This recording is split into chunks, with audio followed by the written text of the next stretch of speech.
Assalamualaikum warahmatullahi wabarakatuh.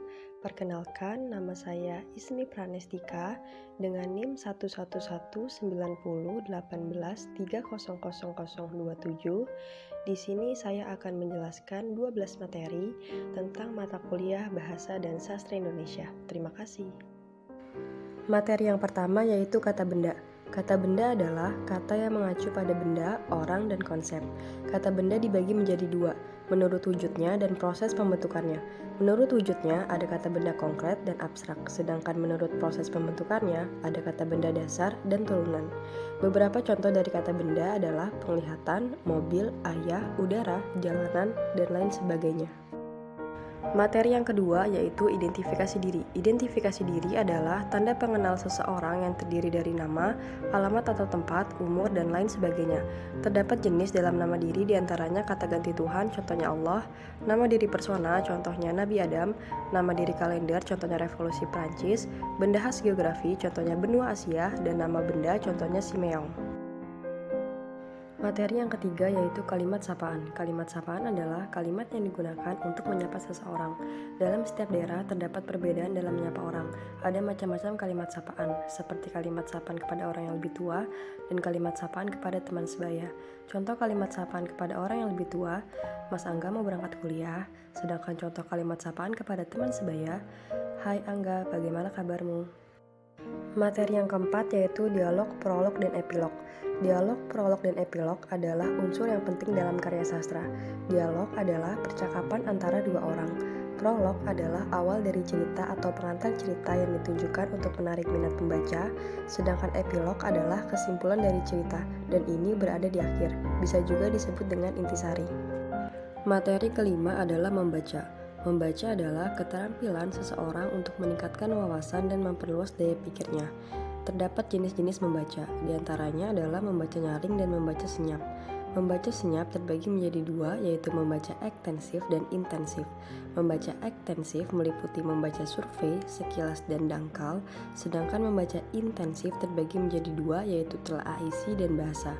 Telaah isi terdiri dari membaca teliti, membaca pemahaman, kritis, ide, dan kreatif. Sedangkan telaah bahasa adalah membaca bahasa dan sastra.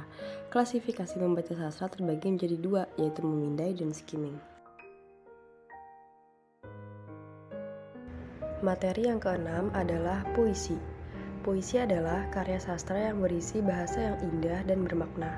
Terdapat dua jenis puisi, yaitu puisi lama dan baru. Ciri yang paling menonjol dalam puisi lama adalah pengarang tidak diketahui, begitupun sebaliknya. Cara membaca puisi yang harus kita pahami adalah kita harus paham lafal, jeda, dan juga intonasi. Sedangkan prosa adalah hasil karya imajinatif seseorang. Materi ketujuh yaitu menulis tegak bersambung. Menulis tegak bersambung bisa mencerminkan kepribadian seseorang. Kepribadian yang tercermin yaitu ketelitian dan juga kesabaran.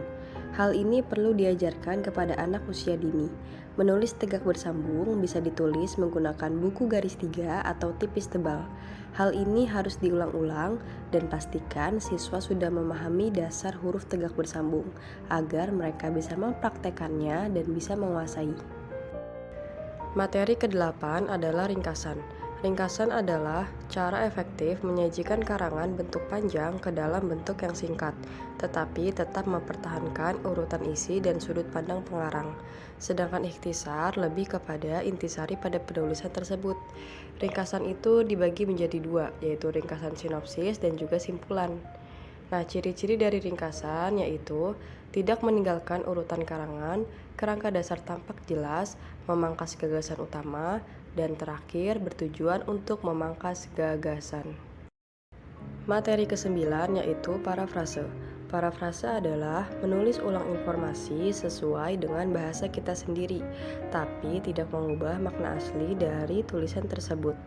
Parafrase terbagi menjadi tiga, yaitu memparafrasekan puisi menjadi prosa, prosa menjadi puisi, dan naskah drama menjadi prosa atau cerita.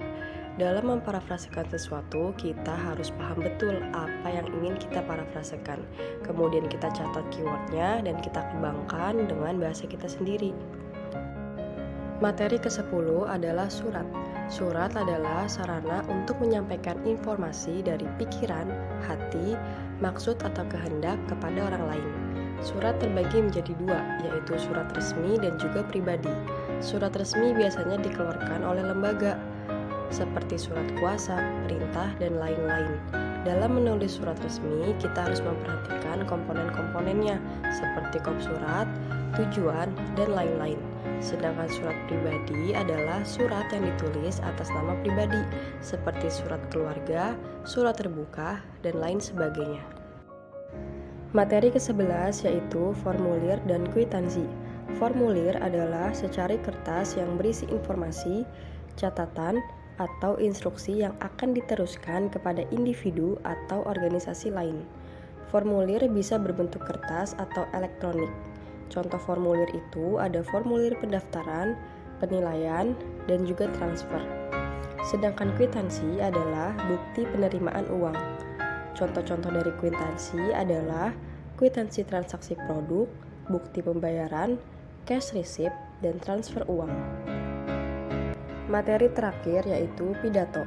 Pidato adalah kegiatan berbicara yang dilakukan di depan halayak ramai untuk menyampaikan ide, gagasan, atau nasihat dengan urutan kata yang baik. Kerangka pidato terdiri dari salam pembuka, pendahuluan, isi, simpulan dan harapan, dan terakhir penutup. Contoh pidato itu ada pidato pendidikan, Hari Sumpah Pemuda, dan lain sebagainya. Nah, itu adalah penjelasan 12 materi tentang mata kuliah Bahasa dan Sastra Indonesia. Wassalamualaikum warahmatullahi wabarakatuh.